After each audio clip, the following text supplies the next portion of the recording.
मित्रों, होए कपूत तो का धन संचय और होए सपूत तो का धन संचय। इसका मतलब यह है कि यदि आपका पुत्र सुपुत्र है, सपूत है,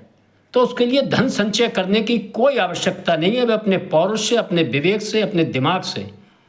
अपनी मेहनत से धन कमा लेगा, संचय कर लेगा।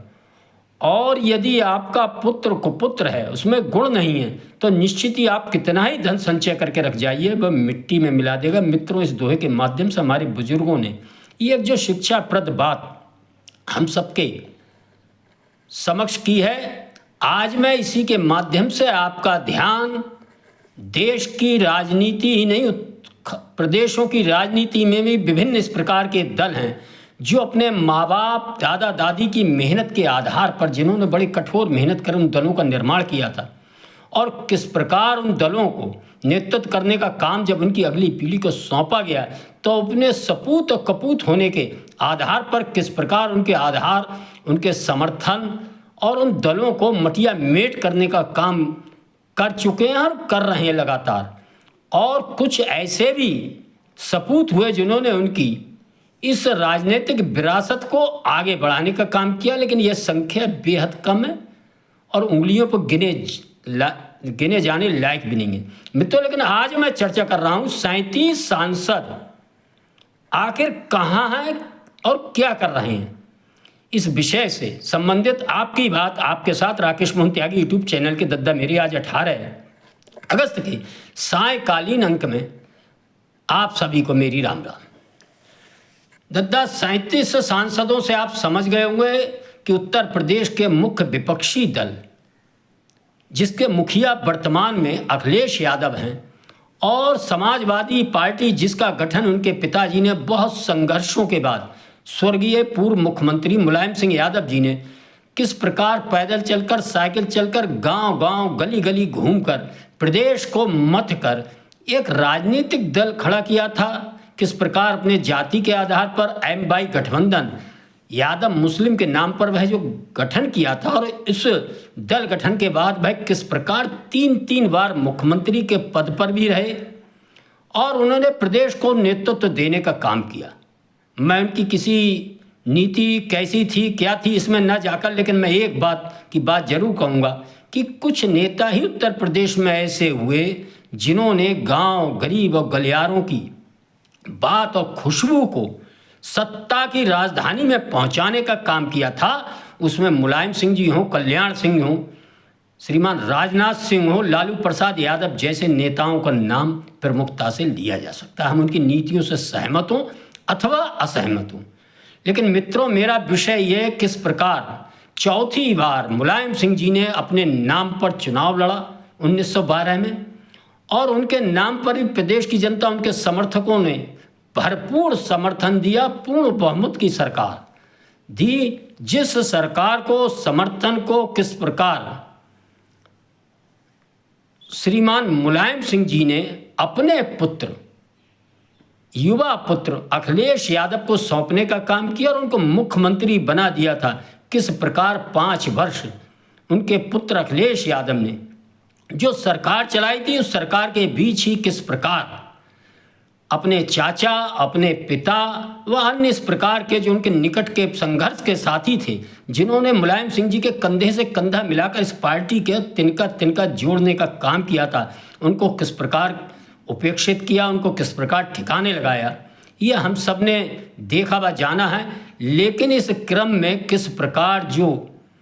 एक बड़ा समर्थन मुलायम सिंह ने अपने बेटे अखिलेश यादव को सौंपा था। 17 के चुनाव में हम सब ने देखा पूर्ण बहुमत की सरकार से वो 50 के नीचे सीटें आकर औंधे मुँह गिरे थे। ये था उनका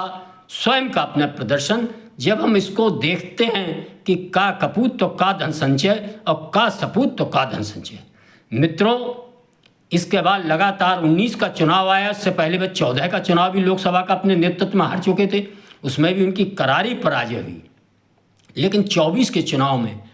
से पहले 22 का चुनाव प्रदेश का जो आया था, एक बड़ी भारी जो समाजवादी पार्टी विपक्षी दलों के दिमाग में बैठी हुई थी, वही उन्होंने जनता के बीच बैठाने का काम किया कि इस प्रदेश के अंदर दोबारा कोई सरकार आज तक आई नहीं है, नोएडा जो मुख्यमंत्री गया है वो दोबारा लौटकर मुख्यमंत्री नहीं बना। इसलिए अब तो ये प्रभु ने, विधाता ने लिख दिया है कि दोबारा योगी सरकार लौटकर आएगी नहीं और केवल हम ही मैदान में हैं। इसलिए हमको ही, प्रदेश की जनता की मजबूरी है कि वो हम ही को मुख्यमंत्री बनाएगी। इसी आशा विश्वास के साथ वह 22 का चुनाव लड़ने उतरे थे और किस प्रकार उन्होंने मुँह की खाई ये हम सब ने देखा। मित्रों, 24 के चुनाव में निश्चित ही अखिलेश यादव ने अपना राहुल गांधी को समर्थन देकर उनके साथ गठबंधन कर चुनाव लड़ा था और उसमें किस प्रकार संविधान व अन्य सब चीज़ें जो चर्चा में रहती हैं, इस कारण कहीं ना कहीं प्रदेश की जनता ने लगातार उनके जो हार दर हार उनके साथ हो रही थी, उनके समर्थकों ने एक बार पुनः जोर लगाकर उनको समर्थन देने का निर्णय लिया। उसके पीछे आरक्षण हटाने की बात हो, संविधान बदलने की बात हो, वह एक अलग बात, लेकिन ये तथ्य स्पष्ट था कि उनको लोकसभा के अंदर तीसरे बड़े दल के नेता के रूप में उनको सीटें सौंपने का काम किया। 37 सीटें उत्तर प्रदेश की जनता ने अखिलेश यादव को सौंपी थी और इसी आशा विश्वास के साथ सौंपी थी कि वह अब संसद में, मुख्यमंत्री तो वह नहीं बन सके, लेकिन उनको संसद में प्रदेश की जनता, विरोधी दल के नेता के नाते गरीबों की आवाज़ संसद में उठानी है।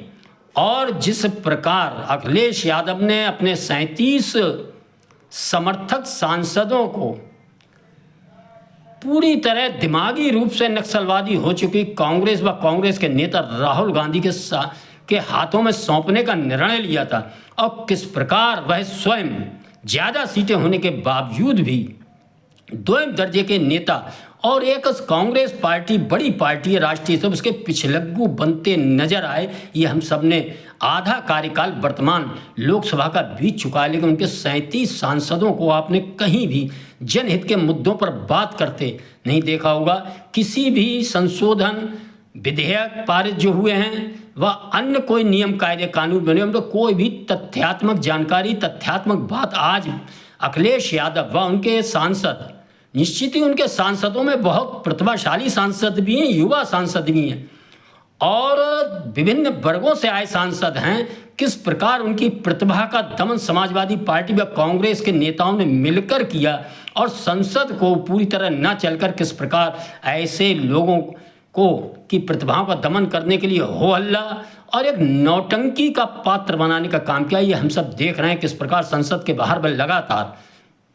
राम जन्मभूमि से चढ़ावा चोरी से संबंधित बात हो, चाहे बंदर नचवाने वाली बात हो, कभी बंदर ले आते हो सकता है आने वाले संसद सत्र से पूर्व वह